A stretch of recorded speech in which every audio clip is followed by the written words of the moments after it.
Pick your poison, Dylan. This is tough, bro.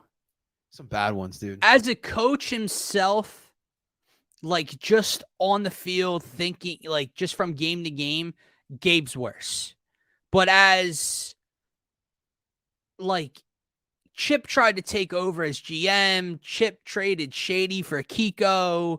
Chip was just an asshole. Like just Chip was worse overall, but if I'm talking about like Chip coaching a football game or Gabe managing my baseball team, Gabe Kapler was worse. That is true, man. That is true, dude. Like the fact that we gave Chip the keys to the whole Oh my organization. God, That was absolutely it's a big part of the greatest Super Bowl parade speech of all time. Yeah. Howie Roseman shoved in a closet, and that turned out really well. Okay, yeah, actually, now that we talk about, thank you, Chip. Yeah. People don't do that enough. People don't remember. But the thing is like, if I'm not mistaken, Chip did bring in Melk as a free agent. Chip did draft Ertz and Johnson. You could be correct. I'm trying to think. Well, Nick Foles was more of a draft pick by the Andy era, but that was Howie. Mm-hmm. But yeah, I mean, there were parts of that team that was a big part of what. You remember how electric that first Monday night game was was worse. That is true, man. That is true, dude. Like the fact that we gave Chip the keys to the whole. Oh my God, that was absolutely it's a big part of the greatest Super Bowl parade speech of all time. Yeah. Howie Roseman shoved in a closet, and that turned out really well. Okay, yeah, actually, now that we talk about, thank you, Chip. Yeah, people don't do that enough. People don't remember. But the thing is like, if I'm not mistaken, Chip did bring in Melk as a free agent. Chip did draft Ertz and Johnson. You could be correct. I'm trying to think. Well, Nick Foles was more of a draft pick by the Andy era, but that was Howie. Mm-hmm. But yeah, I mean, there were parts of that team that was a big part of what. You remember how electric that first Monday night game was against Washington with Chip and Vic? Yes. When they scored like 50. Now imagine Vic was 5 years younger in that offense. That would have been pretty nice to see, man. The problem is once the league caught up to his college offense, it was game over. No, Dill, we ran like the same 4 plays. Yeah. He just thought if we didn't stop running, if we ran a play and then everybody just ran to the line of scrimmage as fast as they could, we would just tire everybody out. And our defense was getting tired in that in the same right, man. Idiot. So tonight we're actually facing off against the Giants' top prospect, according to Interesting. We wouldn't have Vic if he didn't do what he did, though. It's fact. 2010 was one of my favorite years as an Eagles fan. That was so much fun. Is that the D-Jax punt return year? That was D-Jax. That was also just Vic's first year back as a starter. Yeah. And it was a great story. It was electric. That's when Kevin Cobb was actually the starter, right? Kevin Cobb, man. Week 1 against Green Bay, got concussed or whatever, and then Vic took over. Dude, he got beat up in the NFL. Yeah, we wore the Kelly Greens that night. Yeah, man. Yeah. BG's the only one to wear Kelly Green twice in different occasions as an Eagle, man. It's good times, man. It's good times. Well, you want to finish with the birds here, man? You want to talk some birds football? I mean, why not? Talk some birds here. So obviously we had practice here today against the Colts. Yeah, we did. Yeah, Shane came back, right? We all remember Shane Steichen. Dude, but there were fireworks, man. Yeah. We had some camp battles, some camp tussles. Yeah. Kelsey stepping up for Gainwell, man. And then I forget this player's name, but he pretty much said in the presser that Jason needs to watch out to, which I'll look that up, man. It was whoever he went after the very next play. They said he went after him in blindside him or whatever for his hit on Gainwell. I forget the dude's name. That's how irrelevant he is to me. So it's like a linebacker named Franklin. Yeah. I know Crossing Broad tweeted out, so I'm just gonna pull that up real quick. But yeah, dude, I feel like we do get in a few amount of these those heated practices, man. I'm all for it, man. It's competition. That's all. Once you go through a long camp, the way that it's set up, and you're going against the same guys and your teammates day after day, for the most part, you're not going to fight your teammates. I know it happens from time to time around the league. Hell, Kelsey's brother Travis ended up punching 2 of his teammates this camp, so it does happen. But like for the most part, nothing crazy goes on. But you're getting into your third week of preseason. You're battling, with these number ones from the other team. Let's get after it. I mean, as long as no one hurts themselves, right? As long as Kelsey doesn't throw a punch and breaks his hand on a helmet, I don't give a shit. Get after it. Yeah, we definitely don't need that. So here is the actual presser here. To be honest, our practice tempo is our practice tempo. That kind of happens when you joint practice against other organizations. Sometimes your speed ain't their speed. People get offended. That's life. So we'll be okay. We got some good work in. We compete on Thursday. Never saw Kelsey coming, I guess, obviously. Yeah, it's funny, obviously growing up in Philly, watching him play for a long time, a lot of respect for him. Talked to him a little bit after we played him last year. Thought the OGs would at least look me in the eye before, but it's all good. I'm going to get a chance to look him in the eye on Thursday, so we can be okay. Oh, shit. What does he mean by that? Here's my question, right? Here's the ironic part about it. Kelsey went after him for a reason, for his late hit on Gainwell after the play. So my question was, did he look Gainwell in the eye before he went after Gainwell on the initial thing? You know what I mean? Like it's the woe it's me story right now with, I thought Kelsey would have looked me in my face before he went after me. Did he look Kenny G in his face before he went after Kenny G and made Kelsey go after him? Yeah. It sounds like one of those things that we just needed to be there in practice, but I also saw Derek Barnett got into it with Anthony Richardson, and not to lie to you, that pissed me off. I can't stand Derek Barnett, dude. I can't deal with it. Literally, it's always him. Yeah, it's always him. He got into it with Landon Dickerson, which I get it. I did see that it could have been Dickerson's fault, but it's like the third time Derek Barnett missed last year, and I feel like things were pretty peaceful. No stupid penalties, no roughing, not a lot of mishaps. Now he's back in camp, and I've seen about 3 reports of fight Derek Barnett. Dude, cool it. He's got a temper problem, man. Which is fine, but just don't cost your team in the regular season. Remember the Green Bay game 2-3 years ago when he had 3. Just calm down, man. Go get a sack once in a while, drink some Gatorade, and get back on the field every 10% of the downs. But it just feels like as he gets older, it gets worse. Because I don't remember this in his rookie year. I don't know. Well, apparently we thought he was Reggie White coming out of Texas. So when you break the record, a lot of different things. We also thought that what was that guy's name? Oh, that's gonna bother me. Who was that small running back in 2017 that broke all the Marshall Faulk's records? Oh, stop. Donnell Pumphrey. Yeah, bro. Oh, Tennessee, not Texas. My bad. Derek. Yeah. Oh, dude, Donnell. Who did we take down? We took Donnell Pumphrey over a decent amount of other backs that are in the league right now. I was mad because I was looking for a power back, and I remember his name Alex Collins get selected a couple picks after that by Seattle, and he lasted a lot longer than Pumphrey. Didn't something just happen to Alex Collins? I'm not sure. It honestly wouldn't surprise me, but we got Penny, which kind of reminds me of Collins, but better. So we'll definitely see how that turns out, man. But this is why Dylan, people last 2 years who were always saying, dude, he died. Oh shit. That's what the report was. Yeah. Damn, you said the name, and I knew I saw a tweet last week. Wait, this happened recently? Yeah. Oh my god. Yeah, once you said the name, I was like, wait a second. He died in a car crash. From what I see in New York Post. Damn, dude. Well, listen. May you rest in peace, man. Dude, I swear I have no idea. Fuck. How we bounce back from this one, man? Well, no, seriously, man. Thoughts and prayers go out to Alex Collins, man. Well, that's who I wanted. That's who I wanted over Donnell Pumphrey, man. Thanks, Cole. Well, shouts to Cole, man, for keeping us in the loop here in the chat here, man. But real fact checker. Yeah, man. But real quick here. So first off, this is why I love these joint practices, because you get that competitive edge out of these guys, and you see how you're hearing tweets about AJ and Devontae Smith tearing it up, which it's finally we got good wide receiver play after all these years, by the way.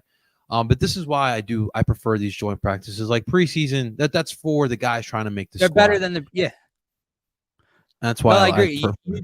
Yeah. No, I remember me and the beard, me and Phil, last year when he would do training in the AM every morning, and we would talk about the fact that you get more out of joint practices from a fan's perspective and a competition perspective than you do in the preseason, because all our eyes are on is the number ones. And when you're watching preseason, you either don't get the number ones or you get them for a drive or two and they're not going that hard, and that's it.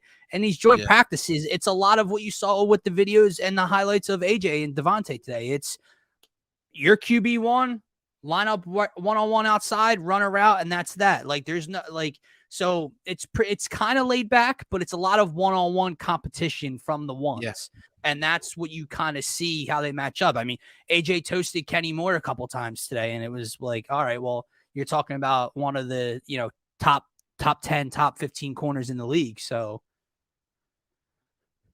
yeah, open joint practice. I mean, listen, could you imagine like fans seeing what took place today? How crazy fans would have gone? No, there probably would have been a few fans on the field. That is true, man. That is true. So with this Eagle squad here, real quick, for you personally, what's your main concern, your biggest concern with this team? Man, that's tough because I don't see anything holding this team back, right, aside from bad luck and injuries. But the reason I'll use that as my main concern is because of how scot-free they almost got off of it, injury-wise last year. Like Jalen got nicked up, and from the reports that are coming out from McManus today, apparently it was almost a lot worse than we all knew with that collarbone.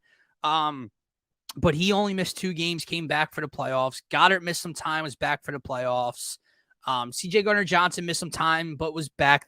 They got away pretty scot-free from injury concerns. So that never normally happens for teams back-to-back years. So that's a worry I have. But to Kata's point, I do agree. I would say the linebacker and safety rooms are definitely the weakest. But from what I've heard, Zach Cunningham has something left in the tank.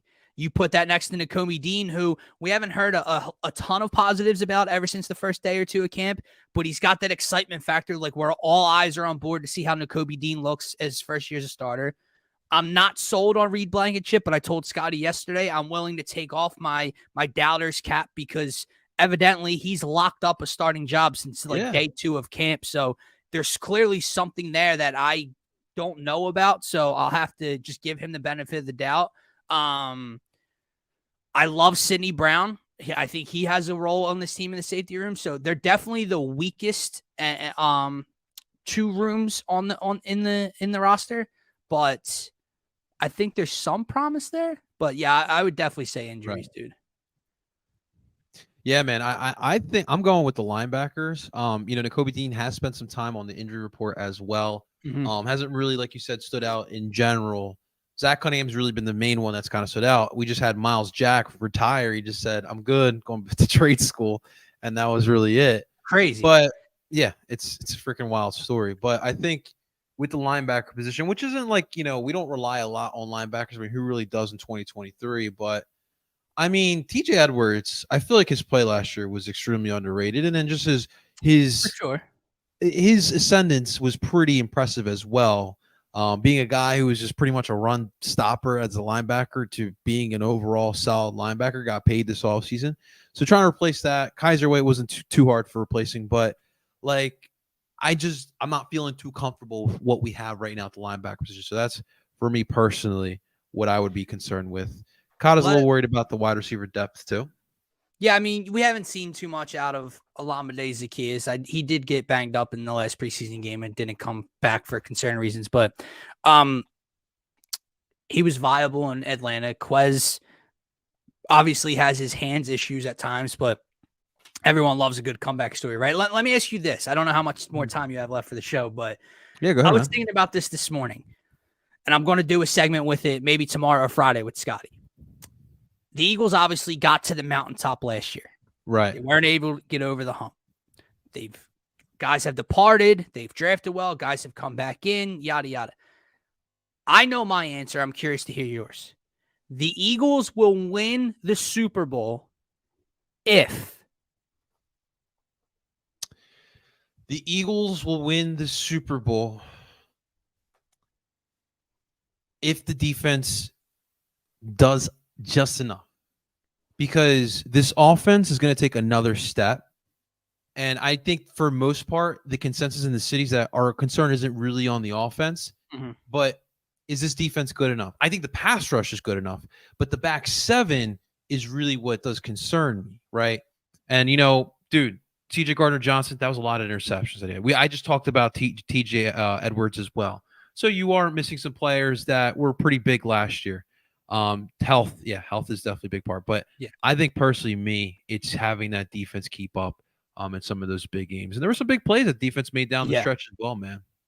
No, it's funny because, I mean, obviously I agree with Cod. I just told you my biggest concern was health. So that plays a major factor in winning the Super Bowl. But our answers are very eerily similar because mine has to do with Sean Desai.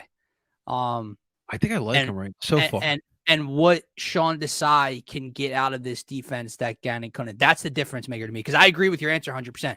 I think we all, and maybe we're wrong for assuming this because things change year to year and players, go up and down. But I think we're all in agreement that this offense is going to be a top 5 unit, if not a lot higher than that this year. When you bring back basically everybody. Jalen gets another year, Smitty gets another year, and then you bring in this running back room with Swift and Penny and all these guys. You're just assuming the offense is there.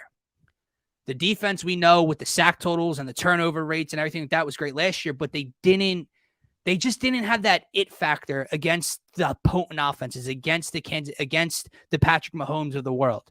My question is, can Sean Desai get something different out of this unit that Jonathan Gannon never could? Can they be a little bit tougher? Can they be a little bit more fierce? Sidney Brown has made comments. Sean Desai himself has made comments. We want people to feel us on the football field. That's the defense I'm looking for, because that combined with I agree with you. The sack totals might not be in the 70s again. They're going to be close to tops in the league, right? Yeah. The turnovers will come. The question is, can we make offenses feel us as a defense? And if Sean Desai can get that out of them, I think the Eagles can get back to another Super Bowl. How many people were scared of the Eagles defense last year in reality? That's the question, right? Like they were very, very good. And against mediocre opponents, they were great. And I gave Gannon a lot of props in the regular season. But when you look back in hindsight and strip everything down, he wasn't nearly good enough against top-level quarterback play. Dude, he played Patrick, and I know it's Patrick Mahomes and Andy Reid, but they played Patrick Mahomes 2 times in 2 seasons, and the defense didn't force a punt. They didn't get a stop, dude. And those are all things that definitely need to be corrected if you're going to try to beat the likes of a Pat Mahomes, man. Yeah. And gotta listen, it's not about one guy, it's about the team overall. So although a lot of guys did have a career year, other guys need to step up, and that's the beauty of this as well, man. Dylan, man. Just like when Jalen Carter wins Defensive Player of the Year. Dude, he's a menace. He's a freaking menace, man. I absolutely love it, man. Dylan, we're gonna keep doing this for next week for sure, man. But I really do appreciate you coming in here, man. Of course, brother. Plug away, man. Where can people find you? Obviously at DSM_media on Twitter, but we're redoing some things with the YouTube channel. So if you guys don't know, check us out on YouTube at DSM Media Philadelphia. That's where you can find this show, Citywide Special. It's where you can find the Faithful Fanatics show every Monday and Wednesday and Friday. It's also where you can find DSM pregame lives come Eagles and Sixers seasons an hour before game time. And then check us out, of course, on YouTube at DSM NFL Turf Talk. We'll be live every Thursday and Sunday during the football season. Absolutely, man. Absolutely. I'm excited for more. Guys, thank you so much for watching. Kata, I appreciate you for tuning on in, man. I really do. Thanks so much for watching, guys. Make sure you guys hit that like button, subscribe for more. We'll be back at it again. We'll be back on Thursday. Reminder, tomorrow is a Wednesday night watch along. It's the special edition because, well, the Phillies are playing a little bit earlier, so we're also going to be going live a little bit earlier as well. Ladies and gentlemen, that is Dylan Davis. Of course, I am JP, better known as El Parcero Philly. And you guys enjoy the rest of your day. Let's go Philly Sports.